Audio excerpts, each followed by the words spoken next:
In this show today, we're going to be talking about romantic relationships and other relationships, and I'm going to be talking about why is it that is romantic love, is it a development that was evolved by the brain as a survival technology? In other words, there's many good reasons to be in love.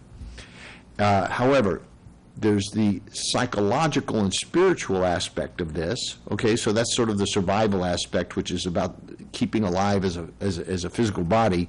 But what about the mental, emotional, and psychological impacts of romantic love on people's lives? And the question arises: is that a positive effect? You see, I believe that our brain.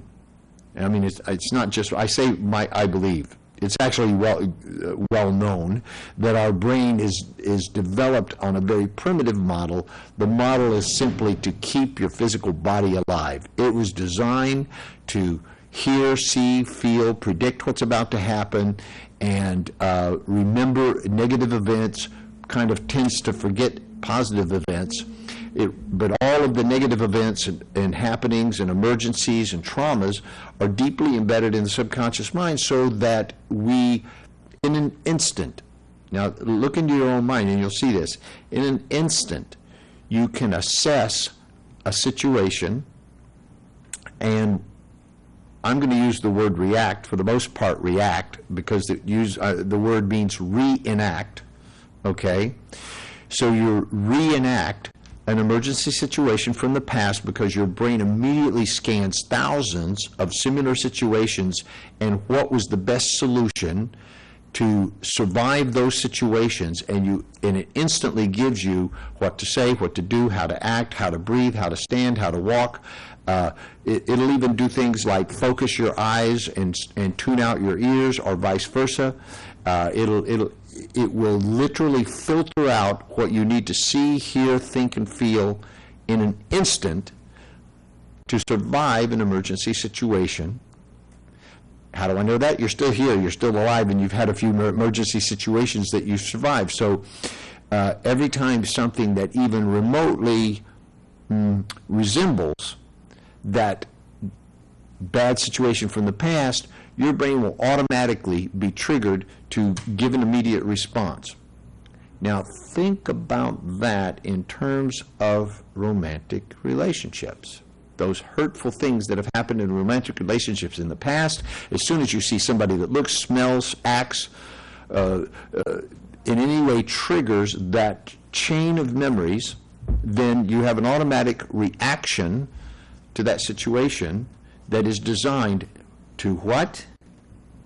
Not to make you happy, not to make you fulfilled, not to have you expand your consciousness and explore new possibilities, not to overcome your fears or to become more whole and complete as a human being. No, no, no, no, no. Your brain is not designed to have you do that. Your brain is designed to have you get away from that pain as quickly as possible, to avoid it and make sure it never happens again.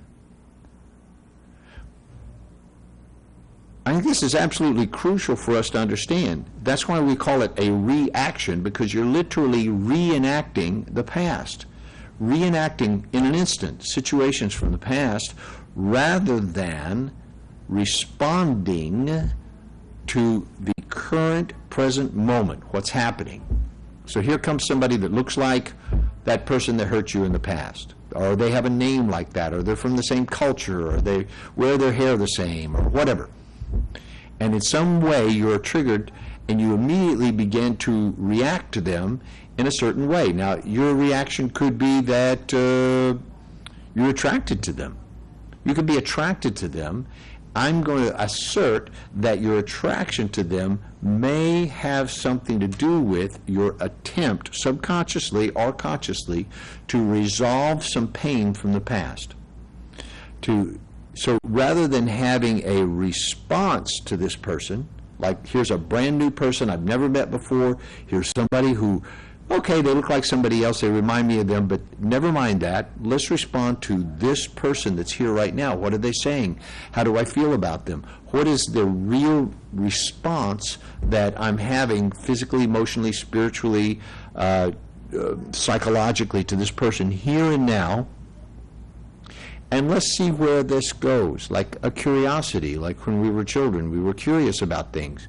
Each new person we had a response to, like, oh, here's a whole new thing to respond to. Here's a whole new being. Here's a whole new universe of experience to explore.